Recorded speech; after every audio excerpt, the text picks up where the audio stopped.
Democrats are working to resuscitate President Joe Biden's top domestic priority after it flatlined last month amid opposition from Senator Joe Manchin, DW. Virginia, a pivotal vote with the power to make or break the ambitious bill. The path to a deal revolves around the elusive question of what the West Virginia centrists can support that is acceptable to the rest of the party. The White House and Senate Democratic leaders have struggled for months to solve that puzzle, and it remains an open question as to whether they still can. Senator Brian Schatz, Democrat Hawaii, said the time has come to make major decisions and pass the climate and social policy bill after a freeze in discussions amid a tense Senate debate on voting rights. We have to have some private conversations and find the deal space. We have been using our egos in our brains to overcomplicate this matter. We have to find out what has 50 votes and then enact that, Schatz, a member of Democratic leadership, said in an interview. On Thursday, Manchin indicated openness to reviving negotiations. We'll be talking to everybody who wants to talk, he told reporters before leaving the Capitol. We'll just be starting from scratch. Senate Finance Chair Ron Wyden laid out a path forward that he believes can meet Manchin's demands and become law, focus the legislation on climate and clean energy funding, expanded Affordable Care Act funding, universal pre-K, prescription drug savings and new tax revenues to finance it. Wyden said Democrats have yet to settle on a final spending level but are listening closely to Manchin's demands. He wants to deal with inflation, Wyden said, arguing that the bill includes cost containment policies. He said Manchin feels very strongly that new programs be set up and funded for 10 full years. We are going to try as hard as we can to make these permanent.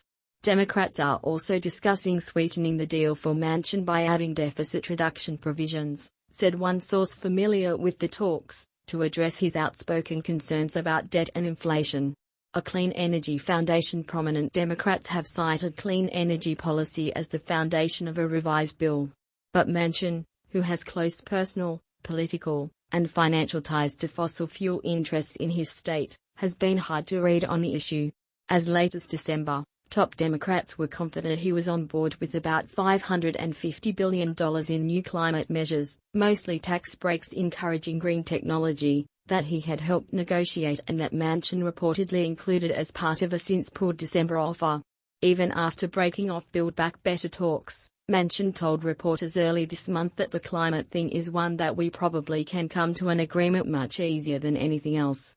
But he also has expressed skepticism about the Democratic approach at other points and told reporters this week that he would start from a clean slate on climate policy in any new conversations.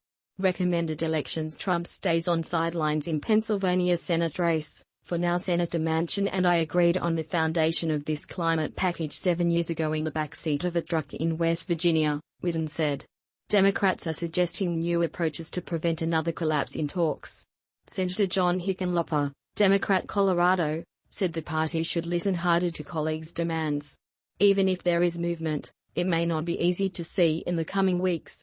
White House Chief of Staff Ron Klain told the Wall Street Journal that any negotiations with Manchin would be private. Prior leaks were a source of consternation for the senator. It'd be good to have the principal players in the same room and try to come out with the resolution before they leave that room, Senator Ben Cardin, DMD, said. Manchin's red lines leave Democrats with difficult questions about other provisions like expanded Medicare benefits for hearing aids and affordable housing credits, which have strong support among core party constituencies. His preferred revenue raises, like a higher corporate tax rate, may clash with Senator Kyrsten Sinema, Democrat Arizona, whose objections to rate hikes largely dictated the financing of the House-passed bill, which Manchin said he cannot support. Can the child tax credit survive? Democrats may be reluctant to publicize which items they drop for fear of upsetting key allies and interest groups unless Manchin agrees to a deal first. Another obstacle is that Congress is facing a February 18 deadline to fund the government, a delicate bipartisan negotiation that a public breakthrough in Build Back Better talks could complicate by firing up Republican opposition. One casualty of a revised bill may be the monthly child tax credit payments, at least in the recent form that expired this month. Democratic leaders aren't ready to give up, but it will be very difficult to extend the costly policy in a way that satisfies Manchin. The child tax credit is a tangible benefit for families right now when they're dealing with Omicron and extra expenses, so we're going to fight like hell for it, Wyden said. A permanent extension of the enhanced child payments would cost about $1.6 trillion over the next decade, according to the Congressional Budget Office. Even the initial $3.5 trillion Build Back Better plan opted for a 5-year extension to make room for other priorities. The House bill included just a 1-year extension, but would have made a key anti-poverty feature, refundable tax credits, permanent. Making things harder for supporters of the credit supporters, however, is that full refundability is a feature that Manchin has been especially skeptical towards. Nonetheless, Senate Democrats are still exploring smaller iterations of the child tax credit with more modest credits, narrower income ranges, and even a W-2 requirement to satisfy Manchin's concerns about people who don't work receiving benefits. The fate of an expanded state and local tax, or SALT, deduction is also unclear as Reps.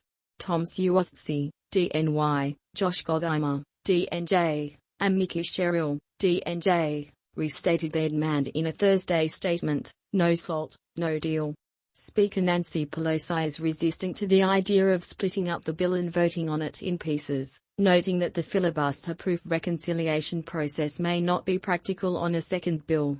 What the president calls chunks, I would hope would be a major bill going forward.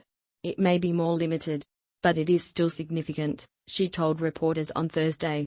Remember this is a reconciliation bill, so when people say let's divide it up, they don't understand the process.